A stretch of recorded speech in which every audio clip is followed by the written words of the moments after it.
So nursing for me was not in my plans. Actually, college in general wasn't in any of my plans for the future. I had my mind made up. I dropped out of high school when I was a freshman and told my parents I didn't want to waste my time getting an education for 5 to 10 years when I could learn how to be a medical missionary cook person rather quickly and be in the mission field. I took my GED the next year and vowed to never go to school again. And my parents were pretty distraught. A year later, we came to Weimar because my brother wanted to be in the nursing program.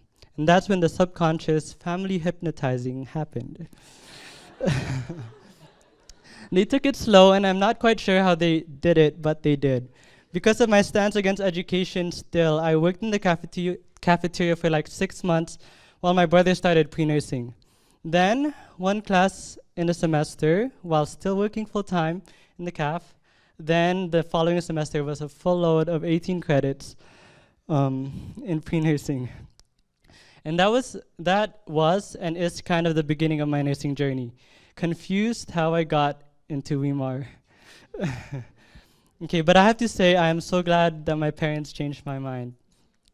Nursing school was many things of which it was hard for me to describe. So in my 4 minutes, I don't think it would be wise for me to try and define it. So I will be leaving that up for my classmates to do. What I would rather like to talk about instead is how awesome the nursing profession has shown itself to be to me and why everybody here should be nurses. In one of our classes in nursing, we had an assignment to find out why we chose nursing and what would make us tick. I want to share you what I found. In Ministry of Healing, Ellen White talked about the privilege we as Christians have to enter into somebody's life and intervene in perhaps a hard time in their life. As Christians, there is no way that we can be unaware of the hurt all around us. The people we hang around all day, our friends we are close to, and the faculty and staff that help us are not immune to this.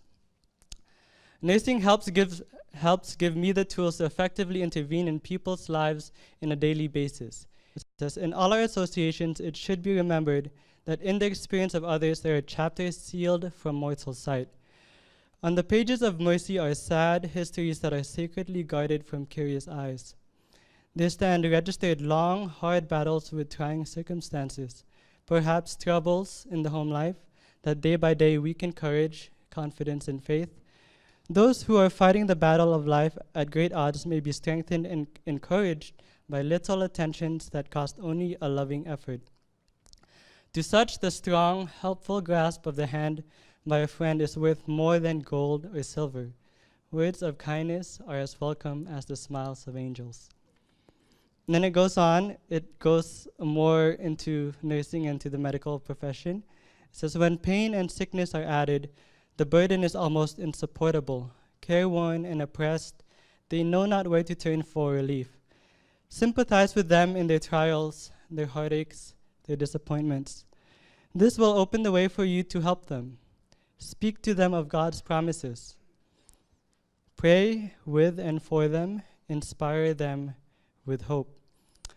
Words of cheer and encouragement spoken when the soul is sick and the pulse of courage is low, these are regarded by the Savior as if spoken to himself. As hearts are cheered, the heavenly angels look on in pleased recognition. So in closing, God has a plan for each of us, and he cares for us very much. From my limited experiences in life, it seems to me that God likes to spice our lives up with things that we would never expect and sometimes may not understand in that moment. But I guess that's what faith is for. Why worry, fret, and stubbornly plan my life when God has it covered? I'm excited for what God has in store for the future, and I'm learning to sit back and enjoy the ride. Do you want to join me?